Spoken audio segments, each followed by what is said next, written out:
নমস্কার। কবিতা পাঠের সময় এখন। এর আগে আমরা যে ভিডিওটিতে কবিতা পাঠ করেছি সেখানে আমরা প্রতিদিনকার মতো অলোক রঞ্জন দাশগুপ্তের কবিতা পড়ছিলাম এবং কবিতা পড়তে পড়তে অলোক রঞ্জন দাশগুপ্তের কবিতার ভাষা, কবিতার শব্দপ্রয়োগ, কবিতার প্রকরণ ইত্যাদি নিয়ে আমরা কিছু কথাবার্তা বলছিলাম, আমাদের অভিজ্ঞতার কিছু কথাবার্তা বলছিলাম।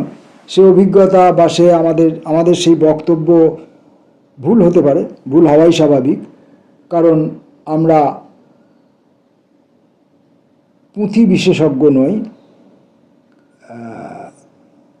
পাণ্ডিত্য আমাদের নেই, কবিতার ব্যাকরণ বিশ্লেষণ এই সমস্ত কাজ আমাদের করণীয় নয়। কিন্তু আমাদের ওই কবিতা পড়তে গিয়ে যেটুকু অভিজ্ঞতা আমার হয়েছে, আমার যেটুকু সুবিধা অসুবিধা হয়েছে সেইটুকু আমি অকপটে বলবার চেষ্টা করেছি। এখন আমরা এই সময়ে ভাষার কতটা পরিবর্তন হয়ে গেছে, এই পরিবর্তনটা স্বাভাবিক হয়েছে না অস্বাভাবিক হয়েছে, ভালো হয়েছে না মন্দ হয়েছে, কাব্যিক হয়েছে না অকাব্যিক হয়েছে, সেটা ভিন্নতর বিষয়, আলোচনার বিষয়। কিন্তু এই মুহূর্তে কবিতাটা কেমন করে, কোন ভাষায় লেখা হচ্ছে, কোন শব্দাবলী প্রয়োগ করা হচ্ছে, কি প্রকরণ তাতে ব্যবহার করা হচ্ছে, সেইটা বুঝে নেবার জন্য আমরা কয়েকটি কবিতা পড়ব। এই কবিতাটির নাম জল ভাষা। জল ভাষা।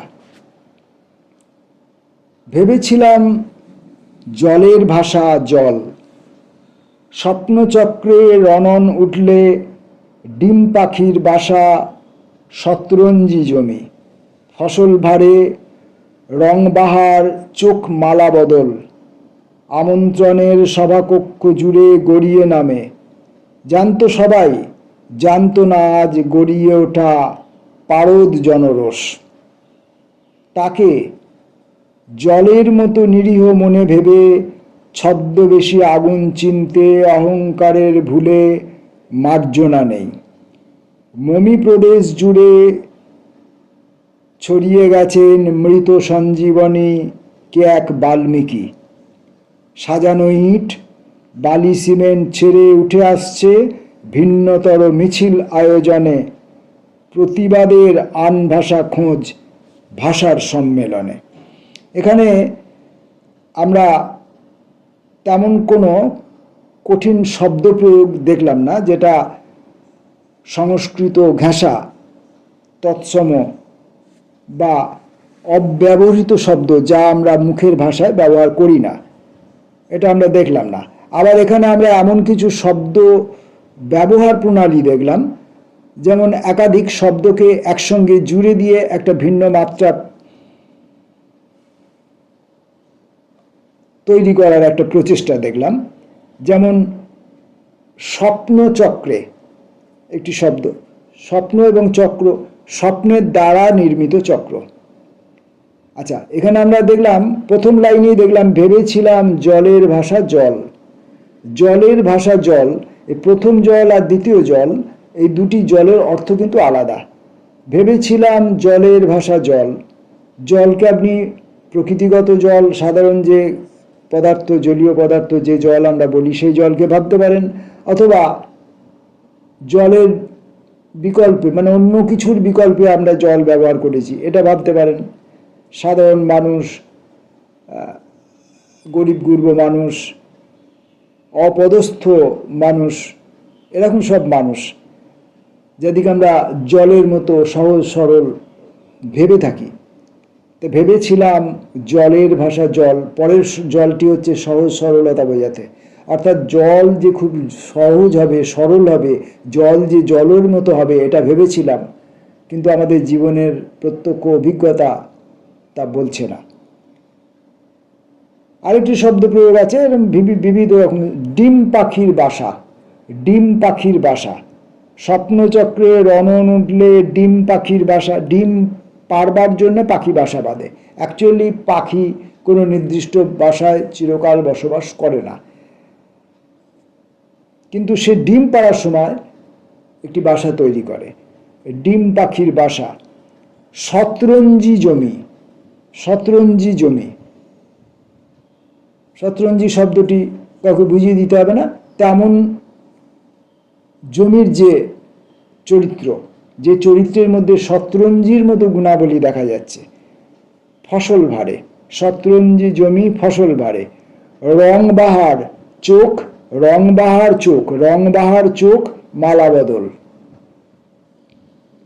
একসঙ্গে দুটো করে শব্দ জুড়ে গিয়ে একটা ক্রিয়াপদ তৈরি হচ্ছে। জানতো না আজ গড়িয়ে, জানতো সবাই, আমন্ত্রণের সভাকক্ষ জুড়ে গড়িয়ে নামে, জানতো সবাই, জানতো না আজ গড়িয়ে ওঠে পারদ জনরোষ। জনরোষ গড়িয়ে ওঠে, গড়িয়ে কিন্তু নেমে যাওয়াই আমরা বুঝি, কিন্তু এখানে গড়িয়ে উঠছে পারদের মতো, ওই জন্য পারদ শব্দটা এসছে।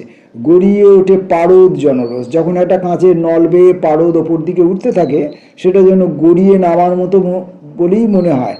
সেই পারদ জনরস গড়িয়ে উঠছে।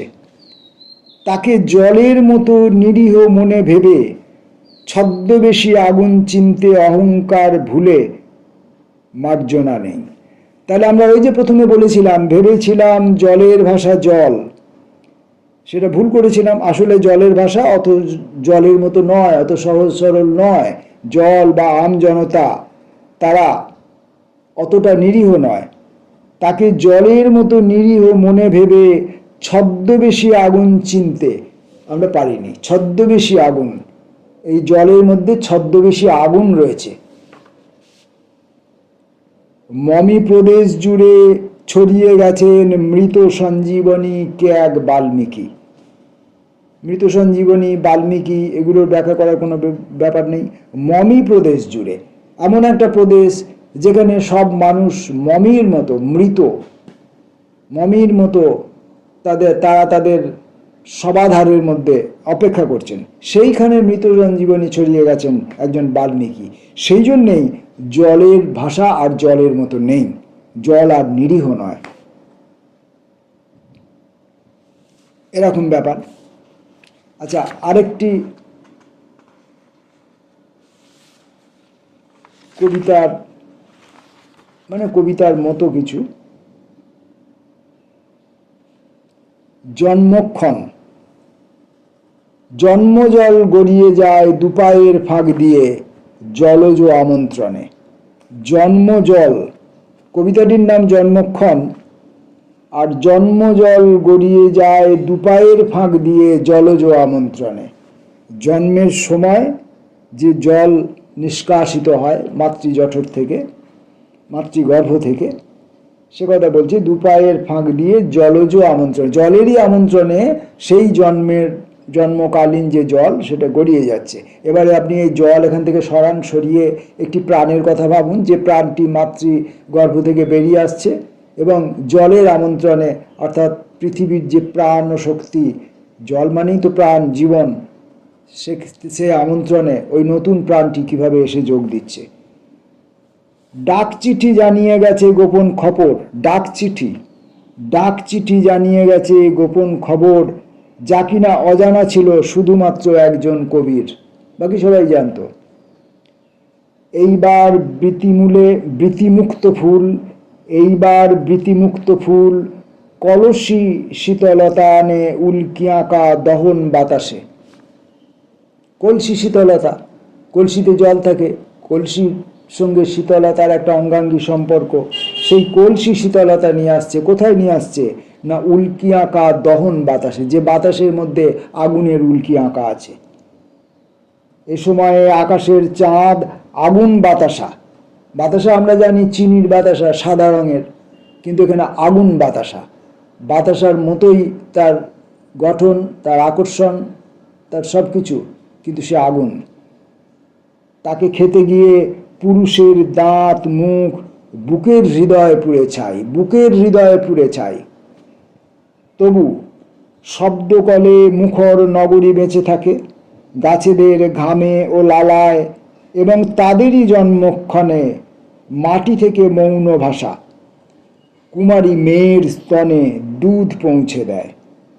মাটি থেকে মৌন ভাষা গাছের শিকড় দিয়ে সেটি কুমারী মেয়ের স্তনে দুধ পৌঁছে দেয় ভায়া গাছ, গাছেদের ঘামে লালায় এবং তাদেরই জন্মক্ষণে, গাছের জন্মক্ষণ, মানুষের জন্মক্ষণ সব যেন একাকার হয়ে যাচ্ছে।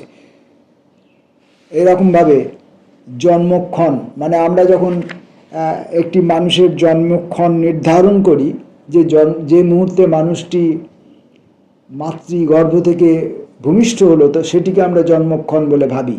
কিন্তু এখানে জন্মক্ষণ অনেক ব্যাপিত, অনেক বিস্তৃত। মাতৃজঠরে বীজ পুঁতবার আগে সেই মাতৃজঠরকে প্রকৃতি, এই বৃক্ষলতা শোভিত যে প্রকৃতি, জলজ আমন্ত্রণের আয়োজিত যে প্রকৃতি, সেখানে মাতৃজঠর যেভাবে গড়ে উঠছে, সেখান থেকেই যেন নতুন জন্মের প্রস্তুতি শুরু হচ্ছে। পরবর্তীকালের যে প্রাণটি পৃথিবীতে আসবে, সেই জন্মক্ষণ যেন ওই একটা দীর্ঘকালীন সময়ের মধ্য দিয়ে চলেছে।